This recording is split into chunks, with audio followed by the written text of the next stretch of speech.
Today we're going to be cooking a lamb curry, and for this recipe I'm going to be using Northern Ireland farm quality assured lamb leg steaks. So when you see this logo in your supermarket or your local butchers, you can be assured that the meat meets the highest quality standards that you would expect. So very simple curry, it'll take about 10 minutes to make. So the first thing we need to do is heat our pan. We'll just get it nice and hot. So these are the lamb leg steaks, and we use this particular cut because they're so tender. I'm going to make the curry sauce first and slice the meat at the very end of the process, and we'll poach it very lightly so that they will retain the tenderness, but they'll also take on some of the flavour of that lovely curry. So first thing I need to do is chop half an onion. I've already got it peeled, but I leave just a little bit at the end of the onion to hold it all together when we slice it. I'm just going to run my knife through it.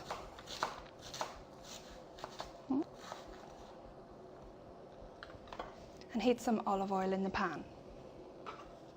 And put the onions in.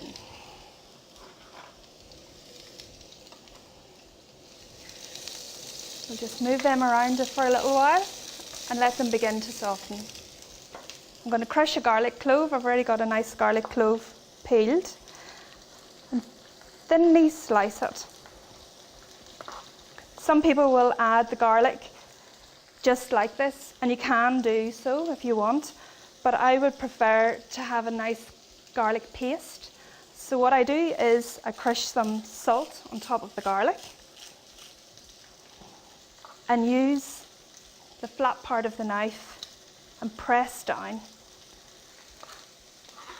There you go, very easy. And now the garlic will just dissolve into the onions. So the onions and garlic are starting to take on a lovely golden colour. So now it's time for the coconut cream. I have a whole tin, 400 mils of coconut milk.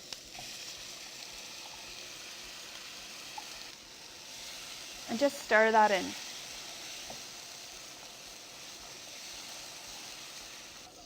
It's the base of the sauce.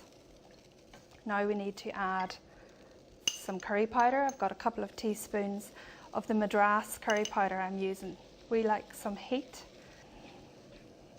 Got some mango chutney, which will add a little bit of sweetness to the curry, and the mango works so well with the lamb, brings out the flavour. So just a teaspoon. I have a lamb stock cube. I'm just going to crumble about half of it into it.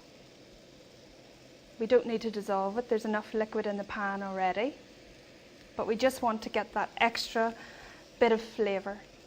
And lastly, I have 2 teaspoons of tomato puree, and again this will change the colour of the sauce, but it will also add a depth of flavour to the sauce. So I'm going to add my herbs to this now. So I have fresh mint leaves and fresh coriander, and just pull the coriander off the top of the plant. We can chop the stalks as well. Stalks has got as much goodness and as much flavour as the actual leaves of the herbs, so use everything. We're just going to stir the herbs in, and that will really bring this sauce alive.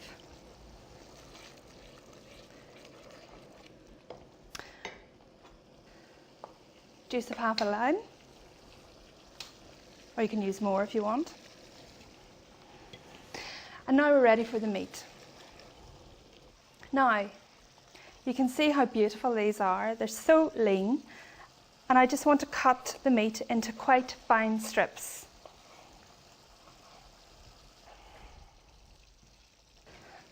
And now just add this lovely lamb to your sauce.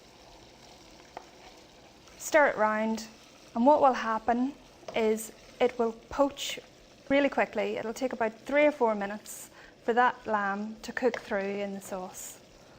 So just to finish the curry, I'm going to chop a few spring onions, and this will give an extra little crunch.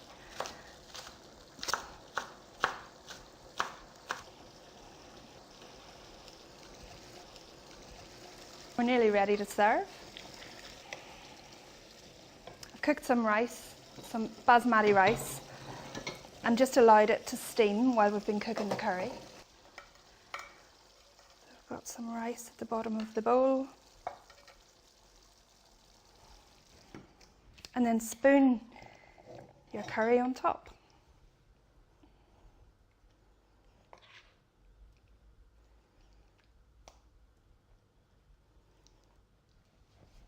Finish this dish off with a few coriander leaves, and that's the yummy lamb curry. Thank you for watching, and check out some of the other delicious recipes on this website.